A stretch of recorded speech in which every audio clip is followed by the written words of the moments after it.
ഈശോ മിശിഹായ്ക്ക് സ്തുതിയായിരിക്കട്ടെ. AD 803 യേശുക്രിസ്തുവിൻ്റെ ശവകുടീരത്തിൽ നിന്ന് ലഭിച്ച ഈ പ്രാർത്ഥന ചാൾസ് രാജാവ് യുദ്ധത്തിന് പോകുന്ന അവസരത്തിൽ അദ്ദേഹത്തിൻ്റെ സുരക്ഷിതത്വത്തിനും രക്ഷയ്ക്കും വേണ്ടി പരിശുദ്ധ പിതാവ് നൽകിയതാണ്. നമുക്കൊരുമിച്ച് ഈ പ്രാർത്ഥന ചൊല്ലാം. വിശുദ്ധ കുരിശിൻ്റെ പ്രാർത്ഥന. ഓ ആരാധ്യനായ ദൈവമേ, രക്ഷകനായ യേശു ക്രിസ്തുവേ, അങ്ങ് ഞങ്ങളുടെ പാപങ്ങൾക്ക് വേണ്ടി കുരിശിൽ മരിച്ചുവല്ലോ.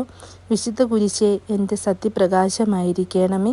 ഓ വിശുദ്ധ കുരിശേ, എല്ലാ തിന്മകളിൽ നിന്നും എന്നെ മോചിപ്പിക്കണമേ. ഓ വിശുദ്ധ കുരിശേ, എല്ലാ അപകടങ്ങളിൽ നിന്നും പെട്ടെന്നുള്ള മരണത്തിൽ നിന്നും എന്നെ രക്ഷിക്കണമേ. എനിക്ക് നിത്യജീവൻ നൽകണമേ. ഓ ക്രൂശിതനായ നസ്രായക്കാരൻ യേശുവേ, ഇപ്പോഴും എപ്പോഴും എൻ്റെ മേൽ കരുണയുണ്ടാകണമേ.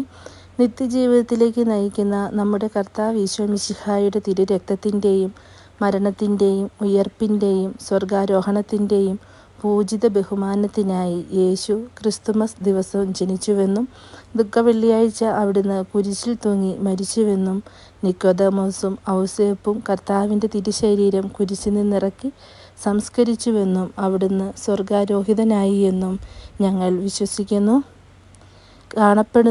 കാണപ്പെടുന്നതും കാണപ്പെടാത്തതുമായ എല്ലാ ശത്രുക്കളിൽ നിന്നും എന്നെ സംരക്ഷിക്കണമേ. കർത്താവായ യേശുവേ, എന്നിൽ കനിയണമേ.